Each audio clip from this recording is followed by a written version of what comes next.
लाल लपेट के अपने मुख्य अतिथि और हमारे अग्रज श्रद्धेय भगवती प्रसाद चौधरी जी, जो मेरे एक आमंत्रण पर लखनऊ से रात में चल करके हमारे बीच उपस्थित है और ठीक समय 11 बजे आप उपस्थित हो गए।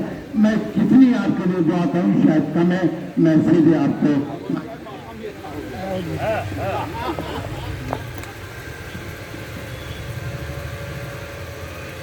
माइनॉरिटी वेलफेयर सोसाइटी की तरफ से आयोजित आज़ादी के 75वें वर्ष पर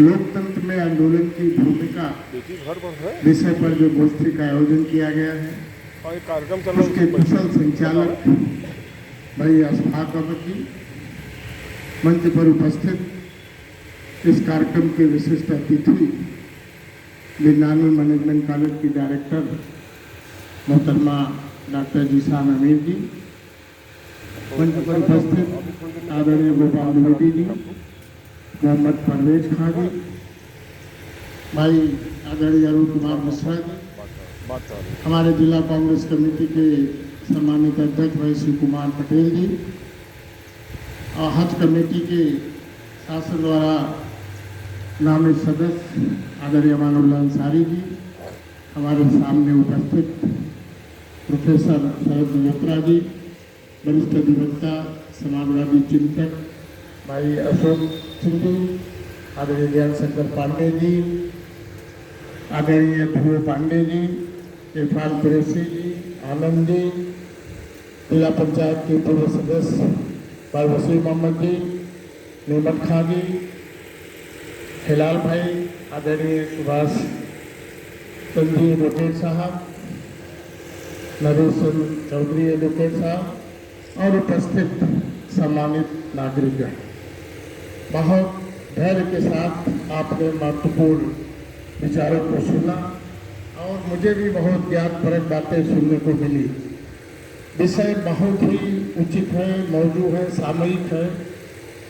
ये विषय जितना महत्वपूर्ण है, संख्या उतनी महत्वपूर्ण नहीं। इसके विचार कहीं से भी चले, कहीं आगे जाए, कहीं फैले, वो महत्वपूर्ण है।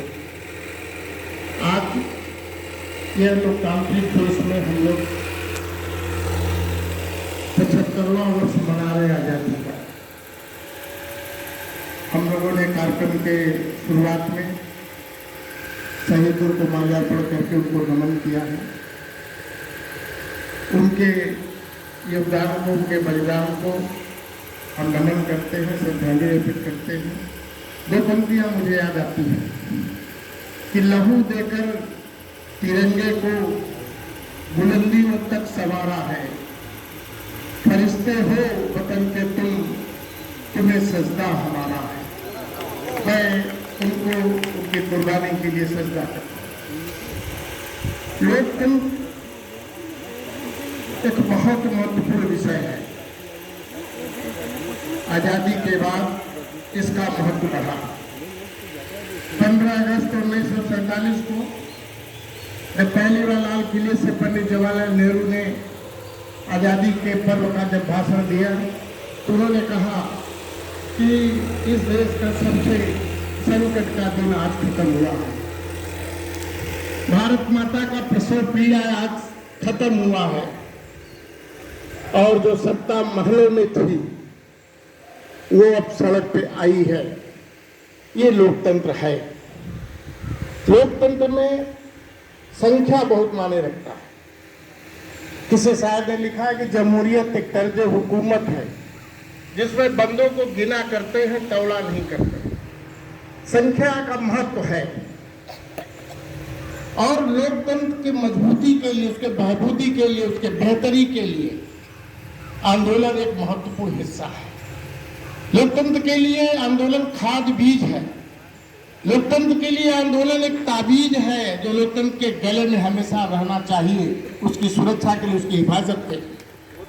और ये अवसर हमें तब मिलता है आंदोलन करने का जब लोकतंत्र में कोई भी व्यक्ति हो, कोई भी शक्ति हो, कोई भी शासन पद्धति हो जो हमारे संविधान के खिलाफ, कानून के खिलाफ, इंसानियत के खिलाफ, मानव के खिलाफ, शांति के खिलाफ जब कोई कदम उठाता है तो हमें चुप नहीं रहना चाहिए, यही आंदोलन है। जब देश आजाद हुआ तो भारत माता के जो पांव में जो जंजीरें जकड़ी हुई थी और जब वो कटी तो एक श्रृंगार के रूप में उनके गले में बाबा साहब के द्वारा एक सौगात के रूप में दिया हुआ संविधान एक हार के रूप में उनको पहनाया गया, जो किसी भी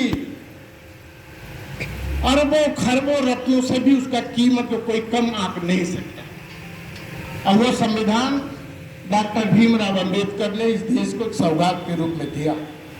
एक उपन्यास की तरह उन्होंने संविधान नहीं लिखा। संविधान लिखने से पहले पूरे देश की भौगोलिक स्थिति को उन्होंने परखा, जाना, प्रदेश का दौरा किया, छोटे छोटे इलाकों का दौरा किया, उनके रहन सहन को जाना, उनकी आर्थिक स्थिति को जाना, उनकी सांस्कृतिक स्थिति को जाना, उनके व्यापारिक स्थिति को जाना और किस परिस्थिति में कैसे लोग जीते हैं, उनके लिए क्या साधन है, उन सब बिंदुओं पे विचार करने के बाद तब उन्होंने संविधान दिया। और बहुत से उसमें प्रोविजन केवल इसलिए दूसरे देशों से लिया कि ताकि हमारा देश आजादी के बाद जो बना है वो दीर्घायु हो, काफी दिन तक जीवित रहे और लोकतांत्रिक तरीके से इस देश का शासन व्यवस्था चलता रहे।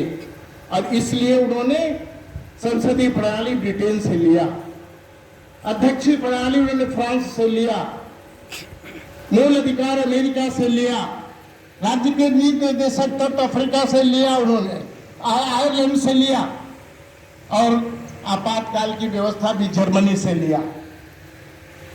और जो देश में दुनिया के तमाम देशों में हमारे पहले ये केवल राज्य सूची और केंद्र सूची हुआ करती, यहाँ इस देश में समवर्ती सूची को उन्होंने ऑस्ट्रेलिया से लिया। समवर्ती सूची का यह मतलब होता है कि अगर राज्य सूची में जो विषय आते हैं उसका कानून राज्य बनाएगा, केंद्र सूची में जो केंद्र का विषय है वो कानून बनाएगा।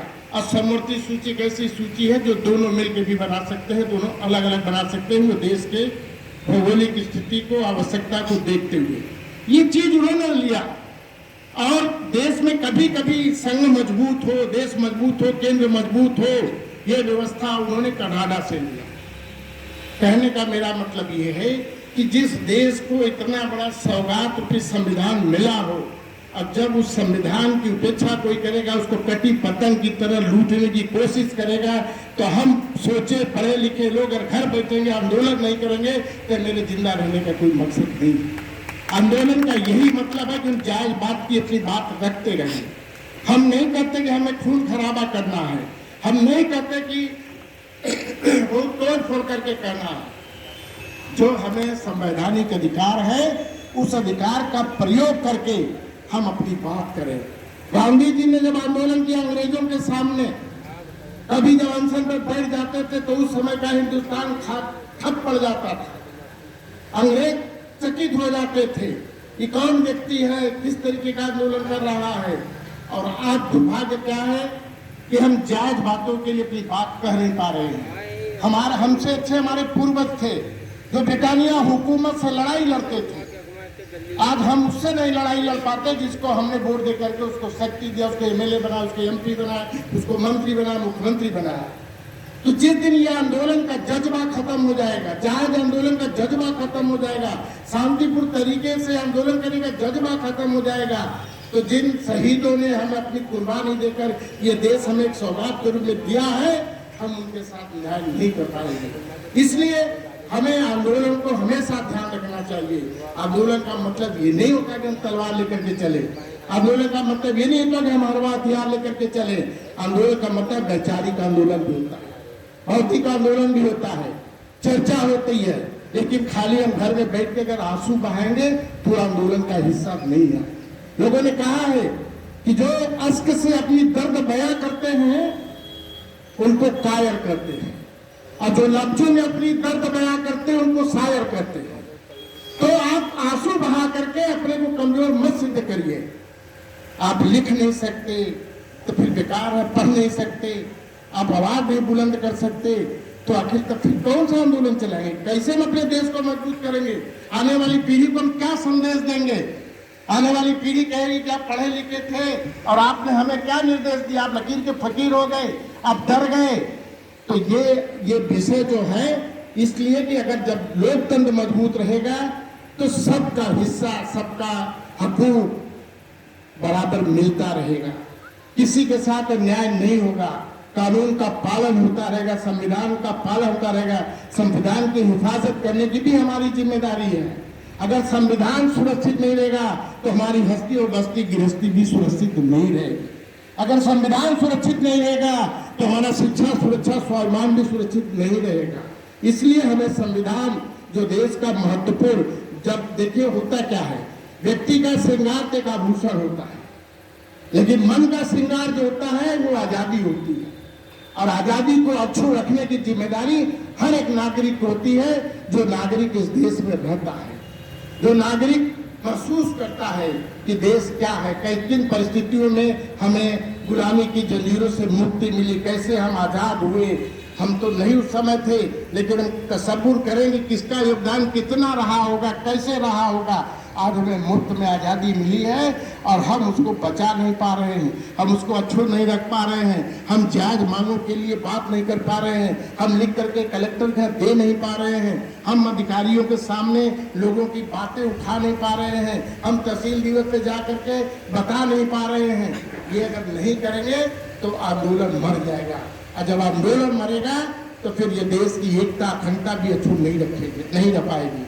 आप कोई भी तबका हो, आज अक़लियत की हम बात कर रहे हैं, सोसाइटी है, इसका वेलफेयर सोसाइटी है।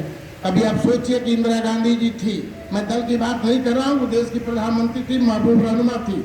उन्होंने 42वां संविधान संशोधन करके देश के प्रस्तावना में, संविधान के प्रस्तावना में 3 शब्द जुड़वाया, धर्मनिरपेक्षता, समाजवाद और देश की एकता और अखंडता। अब कल्पना करिए, तसव्वुर करिए कि अगर संविधान के प्रस्तावना में अगर धर्मनिरपेक्षता न होता तो आप आज की परिस्थिति में आपकी हैसियत क्या होती। आप उसको भूलिए मत, उसको सोचिए कि इन परिस्थितियों में लोगों ने इस देश को दिया है।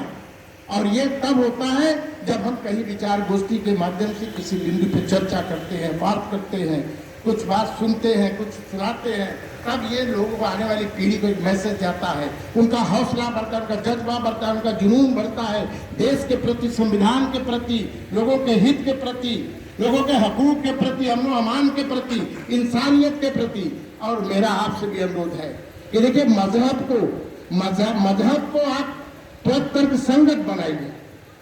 हम नहीं कहते कि आप दीनी तालीम से अलग हो जाइए, दुनियावी तालीम पर भी ध्यान दीजिए, जिससे आपके लोगों का, आने वाली पीढ़ी का विकास होगा।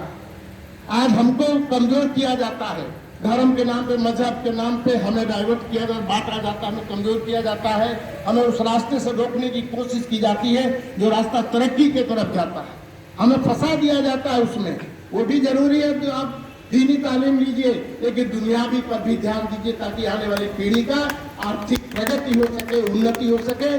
ज़्यादा समय हो गया है, मैं बहुत बात करना चाहता था, लेकिन मैं हृदय से आभारी हूँ आयोजकों का कि उन्होंने एक अवसर दिया एक अच्छे विषय पर बात करने का। बहुत बहुत धन्यवाद। जय हिंद, जय भारत।